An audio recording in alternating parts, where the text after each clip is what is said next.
तो good evening friends. आज हम मेटल कटिंग टेक्नोलॉजी के जो चैप्टर है हमारा जो पूरा जो अध्याय है इसके अंदर हम टर्निंग एप्लीकेशन या मिलिंग एप्लीकेशन इसमें ज़्यादा इंपॉर्टेंट नहीं है। हम टर्निंग एप्लीकेशन को कंसीडर कर रहे हैं। इसको हम बोलते हैं स्टेशनरी टूल्स। टूल दो तरह के होते हैं, एक रोटेटिंग टूल होता है, एक स्टेशनरी टूल होता है। तो हम आज डिस्कस करेंगे स्टेशनरी टूल का। बट ऑलमोस्ट इंसर्ट हमारी जो बोरिंग वगैरह में यूज करते हैं वो स्टेशनरी ही इंसर्ट होती है। सो हम इंसर्ट के बारे में समझेंगे, इसका नोमेनक्लेचर कैसे पढ़ा है और इसको कैसे जाना जाता है। इसका आज जो चैप्टर के अंदर समझेंगे, हम ये चैप्टर अंडरस्टैंड करेंगे। इसमें ग्लोबल आइडेंटिफिकेशन सिस्टम, ग्लोबल का मतलब पूरे वर्ल्ड वाइड जो जाना जाता है क्या है। इंसर्ट का नोमेनक्लेचर, टूल होल्डर नोमेनक्लेचर और tooling geometry part one, tooling geometry part two, chip breaker. तो आज हम जो अंडरस्टैंड करेंगे खाली इंसर्ट का नोमेनक्लेचर अंडरस्टैंड करेंगे, बाकी बाद में। जनरल टर्निंग ऑपरेशन, हम अभी जो बात करें टर्निंग की बात कर रहे हैं। हम अभी टेक्निकल की बात करें, टर्निंग मशीनिंग में इसमें इतना ज्यादा फर्क नहीं पड़ता। Turning is the combination of two movements. Turning जब होता है तो दो मूवमेंट्स होते हैं। कौन सा होता है? एक rotational of the workpiece and feed movement of the tools. एक टूल जो घूमता है और टूल आगे मूव करता है। तो इसमें बेसिक आपके कॉम्बिनेशन मूवमेंट होता है। The feed movement of the tool can B along the axis of workpiece. जो टूल मूव करता है वो आपका जो आपका वर्क पीस है उसके एक्सिस पे करता है, which means the diameter of the part will be turn down to the smaller size. जो डायमीटर हमें बनाना है टर्निंग करके वो। Alternative the tool can be feed towards the centre facing tools. दूसरा जो ऑपरेशन होता है वो बड़े डायमीटर से छोटे डायमीटर की तरफ आता है, तो मीन्स वो फेसिंग करता हुआ नीचे आता है सेंटर की तरफ at the end of the part. Often feed are combination of these two directions, resulting in taper or radius। जहां पे दोनों एक्सिस साथ काम करती हैं, चैम्फर बनाना हो, टेपर बनाना हो या रेडियस बनाना हो तब। Turning and facing as axial and radial tool movement. जो टर्निंग और फेसिंग होती है वो आपके दो मूवमेंट्स होती है, जो आपको दिख भी रहा है कि दो मूवमेंट कौन से हैं। ये आपको एक दिख रहा है, टूल आपका फेस करता हुआ जाता है और एक डायमीटर बना रहा है। तो इसमें आपकी जो मूवमेंट होती है basic, three common turning operation. एक होता है लॉन्गिट्यूडिनल टर्निंग जो हमारा डायमीटर बनाता है, दूसरा होता है फेसिंग और तीसरा होता है प्रोफाइल। तो इसमें लॉन्गिट्यूडिनल में होता है आपका जो डाया टर्न करते हैं वो, फेसिंग में जो फेस करते हैं वो, और तीसरा जो प्रोफाइल है उसमें आपकी दोनों एक्सिस साथ काम करती है। ये टर्निंग का जर्निंग ऑपरेशन, जर्नल ऑपरेशन का एक प्रिंसिपल है। ग्लोबल आइडेंटिफिकेशन सिस्टम क्या होता है, इसको दो तरह से जाना जा सकता है। एक होता है एएनएसआई, एक होता है आपका आईएसओ। एएनएसआई का फुल फॉर्म होता है American national international standard institute. दूसरा होता है आईएसओ, जिसको बोलते हैं इंटरनेशनल ऑर्गेनाइजेशन ऑफ स्टैंडर्ड्स। और दोनों में क्या जाना जाता है? इंडेक्सिबल इंसर्ट आइडेंटिफिकेशन सिस्टम, और दूसरा होता है indexable insert for cutting tool designation.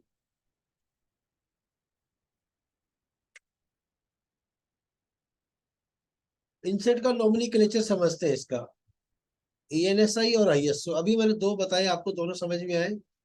Insert की shape and then work piece configuration, insert clearance, insert tolerance class, type of insert, insert size, thickness और नोज रेडियस। ये इसके नॉमिनक्लेचर होते हैं, बेसिक कोई भी इंसर्ट हो। इंसर्ट का नॉमिनक्लेचर आईएसओ बोलते हैं, वो आईएसओ रीड करते हैं, जो आईएसओ से अंडरस्टैंड करते हैं। तो एक पूरा ग्राफ है, इसके अंदर आप अंडरस्टैंड करोगे। बट मैं इसको एक एक डिटेल में समझाऊंगा आपको। ये एक पूरा चार्ट है जिसमें सारी चीज कॉमन है, कंसीडर की गई है। तो आपको जैसे जिस इंस्टीट्यूट को बोलते हैं CNMG, CNMG 120408। तो इसमें हर एक लेटर का अपना एक मीनिंग होता है। वो क्या मीनिंग होता है और उसमें कितने हमारे और ऑप्शंस बचते हैं, उसको अंडरस्टैंड करेंगे तो हम एक इंसर्ट पे जो नोमेनक्लेचर लिखा है उससे हम समझ सकते हैं कि इंसर्ट किस तरीके की होगी। बिना उसको इंसर्ट को देखे हुए ही समझ सकते हैं कि कौन सी डायमेंशन क्या होगी। सबसे पहला जो लेटर होता है इसमें वो होता है आपका सी।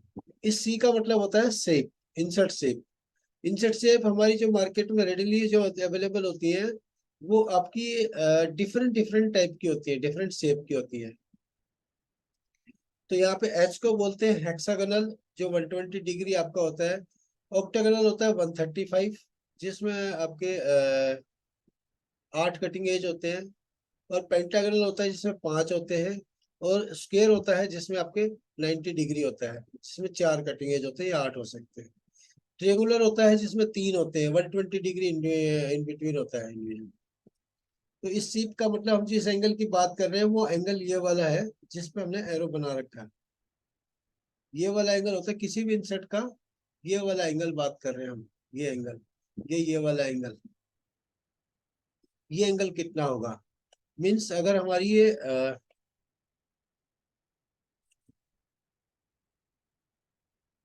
जैसे ये हेक्सागोनल है, तो इसमें ये जो एंगल है, ये एंगल कितना होगा इसमें, ये 120 डिग्री है। ये जो एंगल होगा आपस का, ये आपको 135 होगा। पेंटागोनल में 108 डिग्री होगा। और स्क्वायर में ये 90 डिग्री होगा। और ट्रिएंगुलर में आपका 60 डिग्री होगा। तो जिस एंगल की हम बात करते हैं वो ये एंगल है। अब हमारा बचता है, ये हमने बताई शेप आपको, HOPS। एच का मतलब हेक्सागोनल, जिसमें 6 कटिंग एज होते हैं, छह 6 पैल होते हैं मतलब। ओ का मतलब ऑक्टागोनल, जिसमें आपके 8 होते हैं। पी का मतलब पेंटागोनल, जिसमें 5 होते हैं। एस का मतलब स्क्वायर, जिसमें 4 होते हैं कोने। और रेक्टेंगुलर का मतलब आपके जिसमें 3 होते हैं। अभी उसके बाद आती है रोम डिजाइन, रोम्बेडल। रोम्बेडल के अंदर आपके डिफरेंट डिफरेंट एंगल होते हैं, जो हमारी इस शेप की होती है ये। तो इसके अंदर सी बोलते हैं इसको, CDEMV। ये सारी एक ही शेप होती है, खाली इसका एंगल अलग अलग होता है। यहाँ पे तो हमारे क्या हो गया कि एज अलग अलग हो गए, नंबर ऑफ एजेस कम ज्यादा हो रहे हैं, बट यहाँ पे नंबर ऑफ एजेस उतने ही रहते हैं। खाली हमारा एंगल चेंज होता है। जो हमारा ये कटिंग एंगल है, ये एंगल डिफरेंट डिफरेंट एंगल होता है। अगर मैं बात करूं सी वाले की, सी वाले का होता है हमारा 80 डिग्री। डी वाला होता है हमारा 55 डिग्री, जिसको हम DNMG बोलते हैं। फिर होता है आपका ई, जिसका हमारा 75 डिग्री होता है। फिर होता है हमारा एम, जो हमारा 86 डिग्री होगा। और फिर लास्ट में आता है वी, जो हमारा 35 डिग्री होगा। वी में आपकी VCMT, ये इस तरह की शेप। जो पहला लेटर होगा वो हमारी शेप को और कटिंग एंगल को दर्शाएगा। उसके बाद आती है डब्लू, जिसको ट्रिंगुलर बोलते हैं 80 डिग्री विद लार्ज कॉर्नर। हमारा यह लार्ज कॉर्नर होगा तो इसका एंगल चेंज हो जाता है 80 डिग्री। यहाँ पे भी 80 है, बट इसका ये हमारा कॉन्टेक्ट एंगल अलग हो गया, यहाँ पे दो हिस्सों में बट गया। यहाँ पे 3 कॉर्नर है, तो यहाँ पे 60 डिग्री में 3 बनते हैं, यहाँ पे 80 डिग्री में 3 बनाए गए हैं। तो हमारा एंगल बढ़ गया, जिसकी हमारी स्ट्रेंथ बढ़ती है। जिससे एल होती है हमारी, ये रेक्टेंगुलर शेप में होती है 90 डिग्री में। फिर उसके बाद आती है ABK। ए 85 डिग्री, बी 82 डिग्री, के 55 डिग्री, जिसको हम APMT बोलते हैं, APKT बोलते हैं। वो इस तरह के इंसर्ट है। आर का मतलब राउंड। और इसके बाद एक मेन चीज बच गई, जिसको हम एक्स बोलते हैं। एक्स का मतलब कहीं भी अगर इस लेटर में कहीं भी एक्स अगर आता है, इस नॉमेनक्लेचर में, एक्स का मतलब होता है स्पेशल। कोई भी चीज स्पेशल है, स्पेशल मैन्युफैक्चरर में बनाई गई है। तो एक्स अगर कहीं भी आता है, एक्स स्टैंडर्ड में नहीं आता, एक्स आपका नॉन स्टैंडर्ड ही होगा। चाहे वो एंगल हो या बीच का कहीं कोई भी लेटर अगर फॉल करता है तो। जो ANSI होता है, ये आपका इंचज में होता है, जिसको 432 बोलते हैं। इसका नोमेनक्लेचर अलग होता है अंडरस्टैंड करने के लिए। हम अभी ISO की बात कर रहे हैं। जो ISO ये होता है हमारा, जो वर्ल्ड वाइड चलता है। तो पहला हमारा हुआ इंसर्ट की शेप। सेकंड आता है फिर इस शेप को कैसे कंसीडर किया जाता है। शेप हम क्यों सेलेक्ट करते हैं। शेप बेसिक हम इसलिए सेलेक्ट करते हैं, किसी भी टर्निंग में या मशीनिंग में हमें अप्रोच एंगल कितना चाहिए होता है। टूल हमारा फॉल तो नहीं करेगा, बैक एंड वाला इससे टच नहीं करेगा। वो चीज देखते हुए हमें एंगल डिसाइड करना होता है। हम 90 डिग्री कहाँ लगाएंगे, और WNMG कहाँ लगाएंगे, CNMG कहाँ लगाएंगे, और आपका DCMT VCMT ये कहाँ लगाएंगे। ये हमें पीछे वाला क्लियरेंस एंगल देखना होता है टोटल इंसर्ट का। तो हमें क्या देखना होता है कि ये जो एंगल है ये हमारा कट भी कर जाए और पीछे फॉल भी ना करे। तो ये वाला जो एंगल है, जैसे पीछे 30 डिग्री बचा हुआ है, तो हमें देखना है कि पीछे बॉडी 30 डिग्री में टच ना करे। तो इंसर्ट का एंगल इतना नहीं होना चाहिए कटिंग के बाद कि ये हमारा टच हो। इसको अगर हम अंडरस्टैंड करें तो इसको इस वाले व्यूज को ऐसे समझ सकते हैं कि जो हम कट करेंगे, मान लो सपोज करो ये फेस हमें कट करना है इस तरीके का, तो हमारा टूल का जो डिजाइन होगा वो मैं अलग कलर में बनाता हूँ। टूल का कलर किस डिजाइन में होगा, एक इंसर्ट ऐसे होगी जो हमारा क्लियरेंस एंगल होगा, और दूसरा एंगल इस एंगल से ऐसे होना चाहिए। तो कितना हुआ हमारा कि ये जो है इंसर्ट का एंगल कितना हो गया कि ये इंसर्ट जो है, मान लो सपोज करो ये इंसर्ट हमने लगाई है ऐसे, तो ये इंसर्ट ऐसे होनी चाहिए। ये जो एंगल है ये हमारा इस एंगल से क्लियरेंस होना चाहिए 2-5 डिग्री, ताकि यहाँ पे टच ना करे। तो ये एंगल और ये एंगल हम मिला के कितना समझेंगे, ये एंगल जो है हमारा सपोज करो 3 डिग्री है या 5 डिग्री है, और ये एंगल हमारा 30 डिग्री है। अगर मैं बात करूं तो ये मान लो 30 डिग्री है, यहाँ से 30 डिग्री, तो 30 और 5 35 डिग्री गया। 90 में से अगर 35 गया तो बचा कितना, 90 में से अगर 35 गया तो बचा कितना, ये हमारा बचा 35 डिग्री। 35 35 दूनी 70 ही, तो 55 डिग्री बचा। तो हम जो 55 डिग्री यूज करेंगे वो एग्जैक्ट आएगा। तो यहाँ पे टच कर सकता है, डी शेप हम यूज नहीं कर सकते। डी शेप करेंगे तो हमें 3 डिग्री लेना पड़ेगा 5 की बजाय। तो हम ये 3 डिग्री इधर जाएंगे तो ये पीछे हमारा क्लियरेंस बच जाएगा, 55 का भी काम कर जाएगा। तो ये एंगल जो बचेगा हमारा इंसर्ट के बाद, ये हमारा फिर 33 हो जाएगा। यहाँ से टूल का जॉब का 30 है और टूल का 33 हो जाएगा। 3 डिग्री क्लियरेंस बच गया, यहाँ पे 3 डिग्री में भी काम हो जाएगा। तो 3 3 दोनों साइड बच गया। तो ये रिलीफ एंगल पीछे वाला जो होता है वो हमें समझ के ही हम सेलेक्ट की जाती है कौन सा इंसर्ट करना है यूज करना। अब सेकंड जो लेटर आता है वो होता है हमारा इंसर्ट का क्लियरेंस। क्लियरेंस वो होता है जो हमारा कटिंग एंगल होता है, कटिंग एंगल के नीचे वाला जो क्लियरेंस बोलते हैं।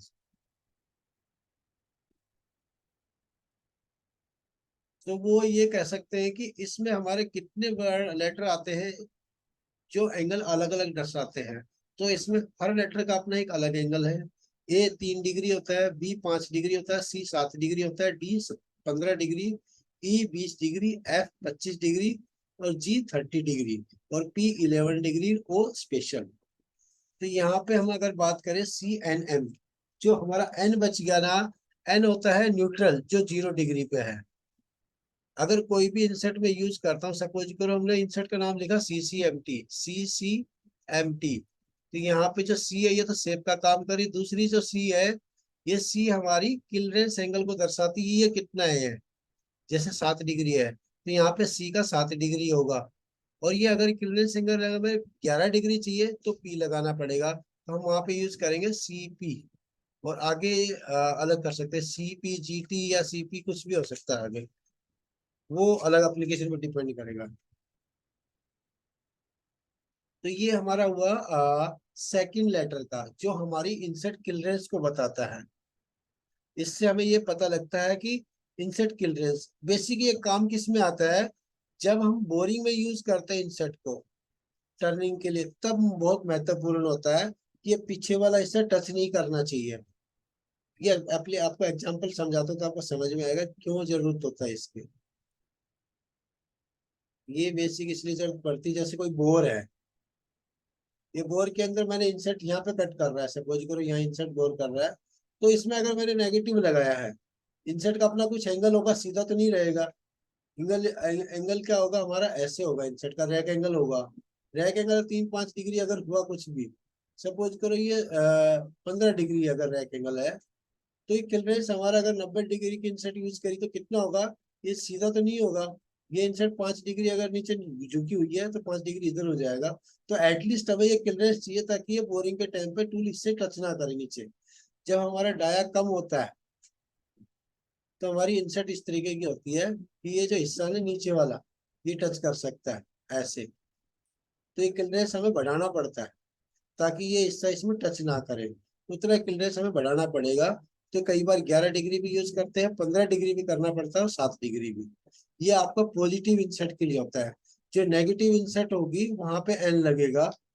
नेगेटिव इंसर्ट कौन सी होगी आपकी, CNMG। जो एन होती है सेकंड वाला लेटर, वो अगर कहीं पे भी CN आ गया, SN आ गया या TN आ गया, तो हमारी नेगेटिव इंसर्ट होगी। नेगेटिव इंसर्ट में कोई किलनेस नहीं होता, वो दोनों साइड से इंसर्ट यूज हो सकते हैं पलटी मार के। बट यहाँ पे पॉजिटिव इंसर्ट एक ही साइड से यूज होती है। तो बेसिक इसका एप्लीकेशन होता है, इसकी जरूरत होती है।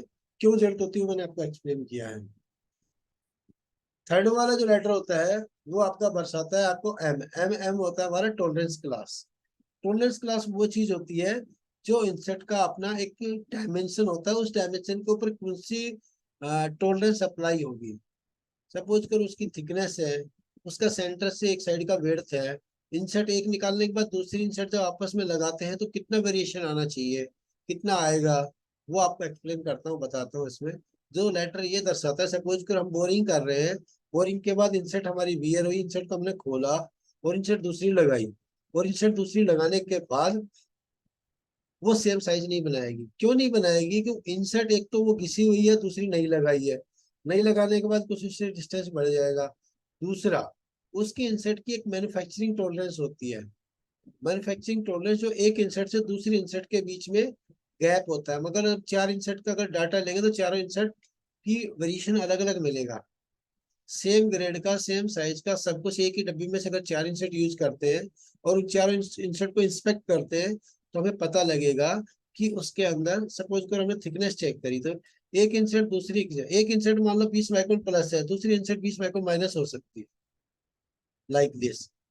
तो ऐसे ही हमारा जो सर्कमफेरेंस होता है, जिसको हम बोलते हैं आपका एक थिकनेस हो गया, एक आपका theoretically diameter of the insert in in subscribe. जो अंदर का डायमीटर होता है जिसको हम डी बोल रहे हैं, ये डायमीटर जिससे हमारी इंसर्ट बैठती है, सीटिंग करती है। तो जैसे डी डायमीटर, ये स्क्वायर इंसर्ट है, ट्रेगुलर इंसर्ट, ये DNM CNMG इंसर्ट के लिए। एम क्या दर्शाता है, एम को समझते हैं। यहाँ से स्टार्ट करते हैं सी। सी के अंदर जो डी डायमेंशन होती है उसकी टॉलरेंस होती है ±25 माइक्रोन। और जो बी डायमेंशन है, बी डायमेंशन आपकी यहाँ से ये थिकनेस है बी, ये आपका यहाँ से सेंटर से बी हो गया। टर्निंग इसमें स्क्वायर इंसर्ट में ये बी हो गया। इसकी टॉलरेंस ±13 माइक्रोन होगी। इसकी जो थिकनेस है वो 25 माइक्रोन होगी। सी क्लास की, यहाँ पे हमारा एम लगा हुआ है। हम सी क्लास की बात करते हैं, जहाँ पे CN, जैसे हमारी TNC, अगर सी कहीं पे लगा हुआ है एम की जगह पे, उसकी टॉलरेंस की थिकनेस, जो भी सारी टॉलरेंस होगी 25 माइक्रोन अप्लाई होगी तीनों जगह। उसके बाद आता है हमारा एच। एच अगर है तो 13 माइक्रोन, ये 13 माइक्रोन, ये 25 माइक्रोन।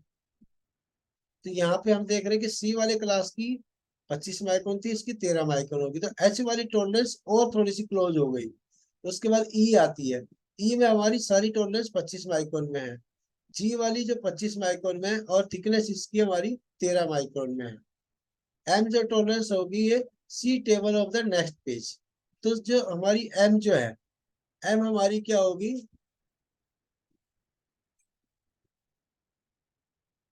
एम हमारी जो टॉलरेंस होती है वो आपकी ±0.18 होती है। वो आगे बताऊंगा अभी कितनी, अगली स्लाइड में आएगा वो। और you table the next level. तो हमारी थिकनेस तो इसमें 13 माइक्रोन है, इसकी भी 13 माइक्रोन है, बट जो ये सिंटर्ड इंसर्ट है क्या है, ये सिंटर्ड इंसर्ट है और ये सब ग्राउंड इंसर्ट है, इसलिए इसमें डिफरेंस है। और इसके प्राइस में भी फर्क हो जाता है जिसकी वजह से। अब इससे एक चीज और पता लगती है, इसकी थिकनेस कितनी है अगर हम बात करें एम की। तो जहाँ पे हम एम क्लास की बात करें, ये एम क्लास है। एम क्लास और यू क्लास। जो नेक्स्ट पेज की बात करें तो नेक्स्ट पेज ये है। तो यहाँ पे एक डी डायमेंशन है, इस डी डायमेंशन की टॉलरेंस कितनी होगी और बी डायमेंशन की टॉलरेंस कितनी होगी। सपोज कर हमारा डी डायमेंशन की बेसिक टॉलरेंस, बेसिक डायमेंशन अगर इतनी है, ये है, तो हमारी टॉलरेंस कितनी अप्लाई होगी एम क्लास के ऊपर, सेम। एस में STCR और W, इस इंसर्ट के ऊपर टॉलरेंस अप्लाई होगी 50। और सेम ऐसे ही होगी इसकी डी शेप की। डी शेप की अगर इंसर्ट यूज होती है तो एटलीस्ट इस थिकनेस में तो नहीं, इस वाले में हमारा डी वाली जो डायमेंशन है 50 माइक्रोन का वेरिएशन आएगा। यहाँ पे सब 25 और 13 माइक्रोन था, यहाँ पे सब एम क्लास में 50 हो गया। और हम अगर इंसर्ट सीएनएमजी की बात कर रहे हैं, जो 12 की इंसर्ट यूज करते हैं हम, तो उसके जो थिकनेस होगी वो 12 मिलीमीटर होती है, जो 60 माइक्रोन कंसीडर की जाती है। और 60 माइक्रोन ये जो प्लस माइनस है, ये यहाँ पे 0.13 प्लस माइनस है, जो हमारी यू क्लास में आती है।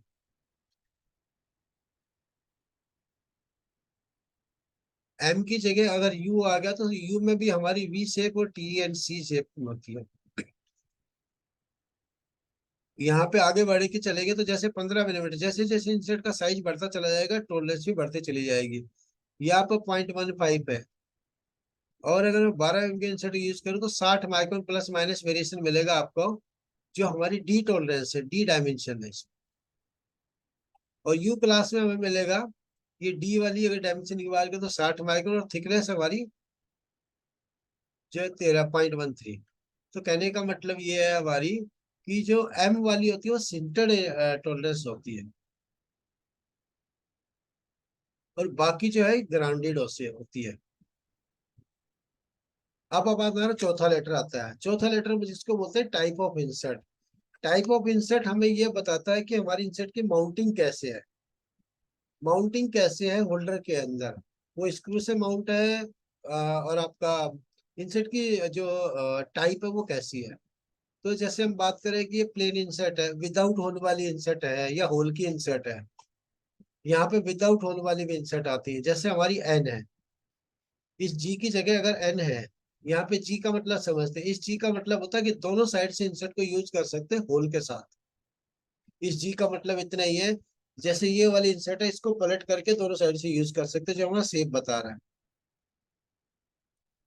अगर इस जी की जगह हमारा एन लिखा है, तो एन का मतलब बिना होल की हुई। अगर आर है, एक साइड यूज कर सकते हैं बिना होल के साथ। एफ है, दोनों साइड यूज कर सकते हैं विदाउट होल। ए है, दोनों साइड यूज करेंगे with hole, without chip break का ज्योमेट्रीज। एम जो होगा हमारा, जो हमारा एक साइड यूज करेंगे और होल के साथ, और चिप ब्रेकर ज्योमेट्री के साथ। ये चिप ब्रेकर बोलते हैं जो हमारा एंगल बना हुआ है, मतलब ये आपका इसको रैक एंगल बोलते हैं, पॉजिटिव रैक एंगल। और जी जो होगी, दोनों साइड यूज कर सकते हैं विद चिप ब्रेकर, होल के साथ। डब्ल्यू वाली आपकी विदाउट चिप ब्रेकर होती है, होल के साथ और विद काउंटर चैम्पर। यहाँ पे हमारा विद चैम्पर और सिंगल साइड। और टी, यहाँ पे टी और एम में क्या फर्क है, ये काउंटर के साथ है। इसका मतलब ये जो स्क्रू है, ये स्क्रू माउंटेड है, ये लीवर क्लैंपिंग के साथ है, दोनों में फर्क है। क्यू वाली होती है जिसमें दोनों साइड काउंटर होते हैं और नेगेटिव इंसर्ट है। यू जो है, दोनों साइड स्क्रू माउंटेड है, दोनों साइड पॉजिटिव है। ये काउंटर है without chip breaker, single side. Single side chip breaker counter, और ये आपका होल के साथ। सी आपका दोनों साइड काउंटर के साथ विदाउट चिप ब्रेकर। तो ये सब अलग अलग ज्योमेट्री इंसर्ट को दर्शाते हैं कि इंसर्ट किस तरीके की है। और एक्स जहाँ पे होगा, ये जो मैंने बताया था, आप एक्स का मतलब स्पेशल हो गया, ये किसी भी तरह की माउंटिंग हो सकती है। तो चार हमारे जो अल्फा जो नंबर होते हैं वो समझ में आए। सी एन एम जी का मतलब क्या है, सी एन एम जी। अभी हम बात करते हैं आगे के लेटरों की, जो हमारा 12, जिसको हम 12, 04, 08 बोलते हैं, आगे क्या मतलब होता है। पांचवा जो लेटर होता है वो हमारा दर्शाता है आपको इंसर्ट के साइज को। तो साइज हम कैसे कंसीडर करते हैं, सपोज करो हम सीएनएमजी की बात कर रहे हैं, तो यहाँ पे हम जो डी डायमेंशन की बात कर रहे थे, उसका साइज कितना होता है। ये तो हम अगर 12 की बात करें, तो 12 का मतलब ये होता है आपका 12 का मतलब, 12 का मतलब आर वाली इंसर्ट होगी वो 12 होगा। और बाकी जो हमारी अगर इंसर्ट है हमारी सी टाइप की, तो वो 11 मिलीमीटर होगी उसकी, तो वैसे 1.11, 1.11 जो डी डायमेंशन है, इसकी डी डायमेंशन ये लिखी हुई है, जो हमारा कटिंग एज की लेंथ होती है पूरी। सेम डी यहाँ पे भी है, ये रेडियस में ये हो गया, और आपका S N M G square में ये हो गया। डब्ल्यू एन जी में ये L10 होता है। L10 यहाँ पे लिखा होगा ना, एल मीन्स हमारा L10 डायमेंशन जो लिखी है। डी की ठीक ये होगी, और L10 इतनी होगी। L10 मतलब पूरा कटिंग एज आता है, डी आपका इन सर्कम्फ्रेंस आता है। तो ये हमें क्या दर्शाता है, मेन मेन अगर समझे तो कटिंग एज कितना लंबा है, पूरा एक बार में एक साइड का बॉल कितना लंबा मिलता है इंसर्ट का। तो जहाँ पे 12 लिखा है, इस 12 का मतलब है ये 12। तो ये 12 में 12 मिलेगा राउंड वाले इंसर्ट पे।